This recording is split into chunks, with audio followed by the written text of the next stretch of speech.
Hi yes welcome to our channel. Present మనతో పాటు దాము బాలాజీ గారు సీనియర్ జర్నలిస్ట్ ఉన్నారు. వారితో ఒకసారి మాట్లాడదాం. సార్ నమస్కారం సార్. నమస్తే. సార్ సీఎం రేవంత్ రెడ్డి గారు మరోసారి సినిమా ఇండస్ట్రీకి అయితే ఒక షాక్ ఇచ్చారని చెప్పుకోవాలి. అంటే సినిమా ప్రొడ్యూసర్స్ వాళ్ళ కలెక్షన్స్ లలో కార్మిక సంఘాలకు 20% ఇవ్వాలని చెప్పేసి ఒక కండిషన్ పెట్టారు. సో ఇప్పుడు ఇది వైరల్ అవుతుంది. దీనిపైన భిన్నాభిప్రాయాలు అయితే వ్యక్తమవుతున్నాయి. అంటే ఒక సినిమా ప్రొడ్యూసర్ ఎందుకు ఈ విధంగా తన కలెక్షన్స్ వచ్చిన తర్వాత కార్మిక సంఘాలకు ఇస్తారు, ఒకవేళ ఫ్లాప్ అయితే కార్మిక సంఘాలు ఏమి తనకి ఇవ్వవు కదా అంటూ మాట్లాడుతున్నారు. అసలు రేవంత్ రెడ్డి గారికి సినిమా ఇండస్ట్రీ పట్ల ఏమన్నా పాలసీ ఉందా అన్న చర్చ కూడా మొదలవుతుంది.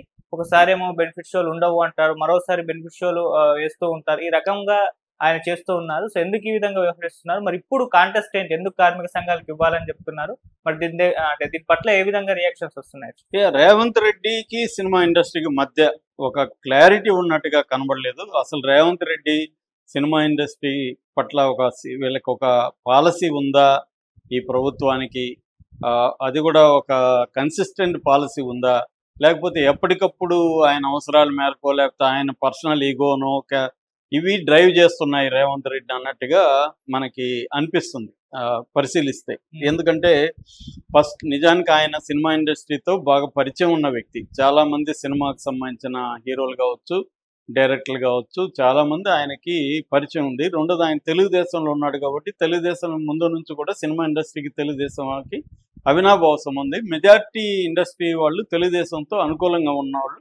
ఇప్పుడు పవన్ కళ్యాణ్ కూడా తెలుగుదేశంతో కలిశాడు కాబట్టి ఇంకా మెజార్టీ పెరిగింది. అంటే సామాజిక వర్గ పరంగా చెప్పాలంటే కమ్మ సెక్షన్ ఇప్పటికీ సినిమా ఇండస్ట్రీలో డామినెంట్గా ఉండేది కమ్మ సెక్షన్. ఆ కమ్మ సెక్షన్ అంతా కూడా గంప కొత్తగా తెలుగుదేశం వైపు ఉంటుంది.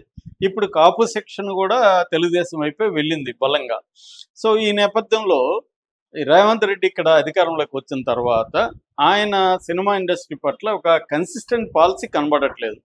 ఆయన కొన్ని సినిమా ఇండస్ట్రీ వాళ్ళని అడిగాడు, కానీ వాళ్ళు ఎవరు స్పందించలేదు బిగినింగ్లో. దాంతో ఆయన కోపం వచ్చింది. దాని తర్వాత అల్లు అర్జున్ అతని పేరు మర్చిపోవడం ఇలాంటివంతా ఒక షాక్ ఇద్దాం వీళ్ళకి అనుకొని పుష్ప 2లో చేశాడు. దానివల్ల ఆయనకి నేషనల్ లెవెల్లో బ్యాడ్ నేమ్ వచ్చింది నిజానికి.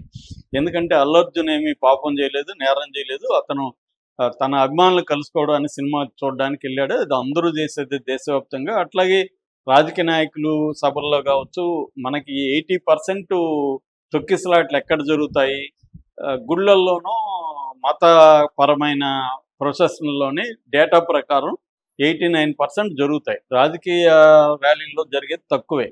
కానీ రేవంత్ రెడ్డి అతన్ని బదనాం చేయడం కోసం ఒక ప్లాన్డ్గా ఆర్గనైజ్డ్గా చేస్తున్నాడు అనేది అర్థమైంది. కోర్టులో ఏమైందో చూసాం మనం.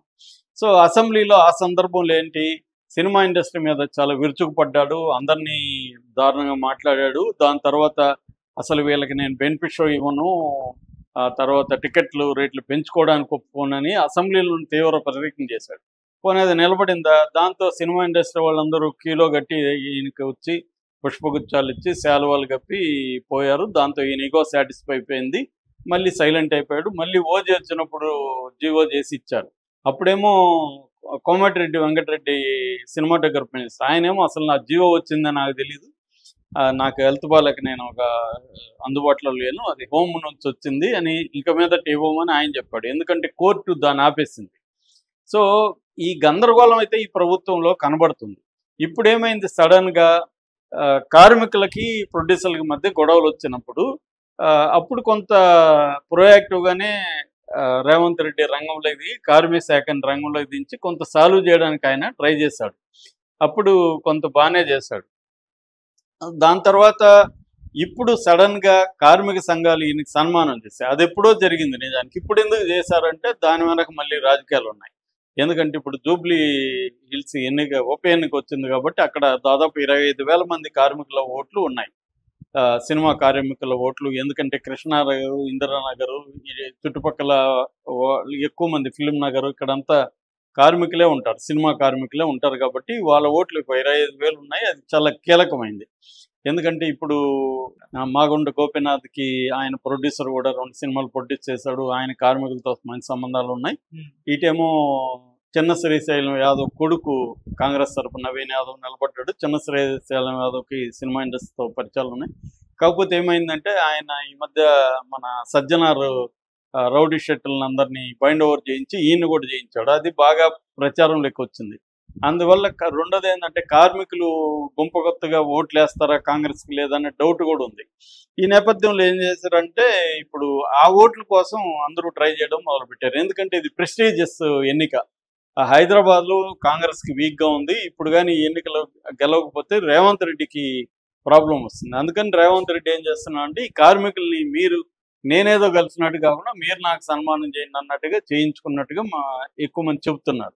సో మొత్తానికి కార్మిక సంఘాల వాళ్ళు ఈయనకి నిన్న యూసఫ్ కూడా పోలీస్ పరేడ్ గ్రౌండ్స్లో సన్మానం చేశారు.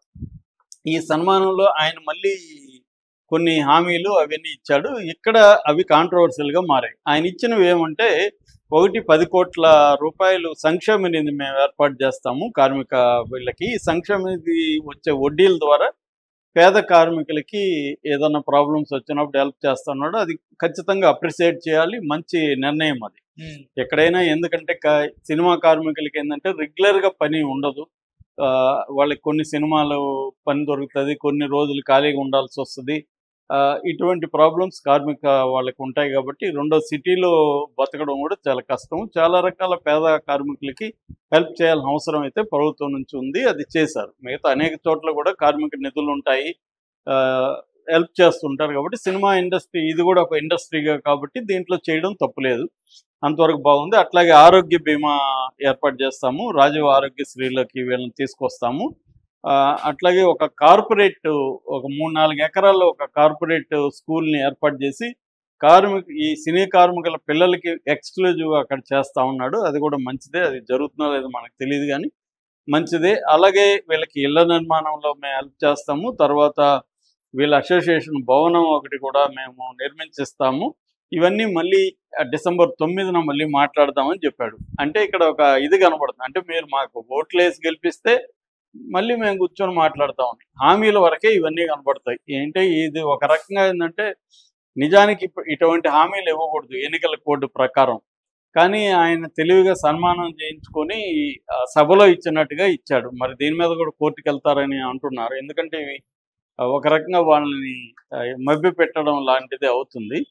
సో మరి ఇది ఏం జరుగుతుందో చూడాలి. ఏదేమైనా దీని పట్ల ఇప్పుడు 2 రకాల రియాక్షన్స్. దీంతో పాటు ఇంకొకటి చెప్పాడు ఆయన, అది ఇంపార్టెంట్. అదేంటంటే సినిమా ప్రొడ్యూసర్లు రేట్లు పెంచుకోవడానికి మా దగ్గరకు వచ్చినప్పుడు వాళ్ళకి ఒక కండిషన్ పెడతాము ఈసారి. ఆ కండిషన్ ఏంటంటే 20% వాళ్ళకి మేము పెంచుతాము కదా టికెట్ రేట్లు కానీ లేకపోతే నెంబర్ ఆఫ్ షోలు పెంచినప్పుడు ఆ ప్రాఫిట్లో వచ్చే దాంట్లో 20% ఈ సంక్షేమ నిధికి ఇవ్వాలనేది చెప్పాడు. నిజానికి ఇది పైకి చూస్తే మంచిగానే అనిపిస్తుంది కానీ ప్రొడ్యూసర్లు ఎందుకు ఇవ్వాలి అనేది ఆర్గ్యుమెంట్ వస్తుంది. ఇప్పుడు ప్రతి ప్రొడ్యూసరు ప్రతి సినిమాకి ఏం లాభం రాదు. చాలామంది ఏమనుకుంటారు సినిమా వాళ్ళు అంటేనే వీళ్ళ దగ్గర డబ్బులు ఎక్కువ ఉంటుంది, లాభాల్లోనే ఉంటారు అనుకోండి. నిజానికి సినిమాల్లో 90% లాసుల్లో ఉంటారు ప్రొడ్యూసర్లు. ఓన్లీ 10%, అది కూడా ఓన్లీ సినిమాల్లోనే సంపాదించే వాళ్ళు తక్కువ. బ్లాక్ మనీ ఉంటే వస్తూ ఉంటుంది, వేరే వాళ్ళు పెడతా ఉంటారు.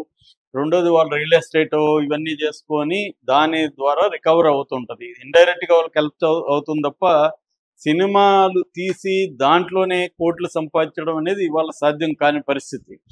సో అది అందరికీ తెలుసు. ఎందుకంటే ఒక సినిమా 4 సినిమాలో పోతే ఒక సినిమా హిట్ అవుతూ ఉంటుంది. ఒక సినిమా హిట్ అయింది చూస్తారు కానీ 4 సినిమాలు పోయింది చూడరు. డబ్బులు విపరీతంగా పోతున్నాయి ఈ మధ్యకాలంలో.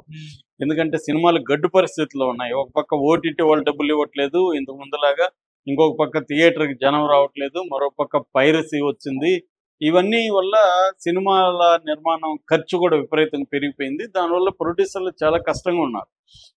అందువల్ల వాళ్ళు ఏంటంటే బెనిఫిట్ షోలు దీంట్లో మ్యాక్సిమం ఎంత వస్తుందో అంత ఉపయోగం కదా అనే దీంట్లో వాళ్ళు ఉంటే దాంట్లో మళ్ళీ 20% అంటే ఒకవేళ వాళ్ళకి లాస్ వచ్చినప్పుడు ఏమన్నా కార్మికులు హెల్ప్ చేస్తారా? లేదు కదా. నువ్వు గవర్నమెంట్ ఆదుకుంటే ఓకే, వీళ్ళని ఇవ్వమనడానికి నువ్వెవరు అంటే వాళ్ళకి పెంచడం అంటే ఇండస్ట్రీ మీరే. ప్రతి ఇండస్ట్రీకి కూడా సినిమా ఇప్పుడు ఎవరో ఒకడు ఇక్కడ వచ్చి ఇండస్ట్రీ కావాలి, వాళ్ళకి నువ్వు వాటర్ సప్లై ఫ్రీగా ఇస్తున్నావు, ట్యాక్స్లు ఎగ్జంప్షన్ ఇస్తున్నావు, వాళ్ళకి తక్కువకి ల్యాండ్ ఇస్తున్నావు, ఇవన్నీ చేస్తున్నావు కదా. వేరే ఇండస్ట్రీకి, సినిమా ఇండస్ట్రీకి ఒక పూట టికెట్ పెంచుకోవడానికి 4 రోజులు టికెట్ పెంచుకోవడానికి ఒక ప్రత్యేక షో ఇవ్వడానికి మళ్ళీ కండిషన్లు ఏంటి? ఇదే కండిషన్ మిగతా ఫ్యాక్టరీలు కంపెనీ పెడతాడు, నీకు మేము ఇస్తున్నాం కాబట్టి దీంట్లో 20% మీ కార్మికులకి ఇవ్వని చెప్తున్నావా? లేదు కదా. మరి సినిమా ప్రొడ్యూసర్లు వీళ్ళు నిజానికి వలరబుల్ కండిషన్లో ఉంటే వీళ్ళకి మళ్ళీ బర్డన్ వేయడం ఏంటి అనేది ఒక ప్రాబ్లం.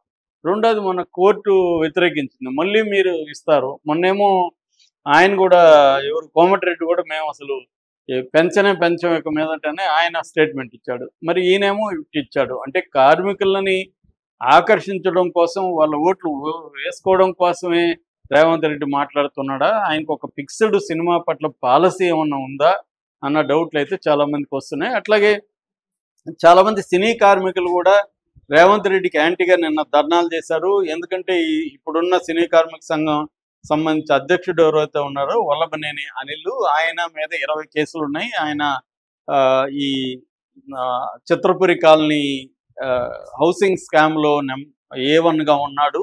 60 రోజులు జైలుకి కూడా పోయి వచ్చాడు. అటువంటి వాడు దగ్గర సన్మానం చేయించుకోవడం ఏంటి, అతను ఒక క్రిమినల్, అతని దగ్గర ఈయన ముఖ్యమంత్రి సన్మానం చేసుకోవడం ఏంటని నిన్న వాళ్ళు చెప్తున్నారు. అట్లాగే కార్మికులకి ఏం చేశాడు, కార్మికులు 30% పెంచమంటే 15% పెంచాడు. 12 గంటల కాల్ షీట్ని 15 గంటల కాల్ షీట్గా చేశారు. కార్మికులకి అన్యాయం చేశారు తప్ప మేలు చేయలేదు అని వాళ్ళు అంటున్నారు.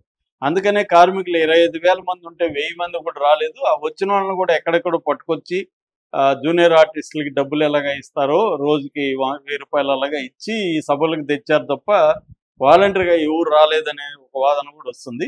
ఏదేమైనా రేవంత్ రెడ్డి అయితే పొలిటికల్ స్ట్రాటజీలో భాగంగానే ఈ సభను చేసినట్టుగా మనకు అర్థమవుతుంది. ఇది కన్సిస్టెంట్గా రేవంత్ రెడ్డికి ఒక పాలసీ ఉందా అనే అనుమానాలు అయితే చాలా మందికి వస్తున్నాయి. Okay sir, thank you so much.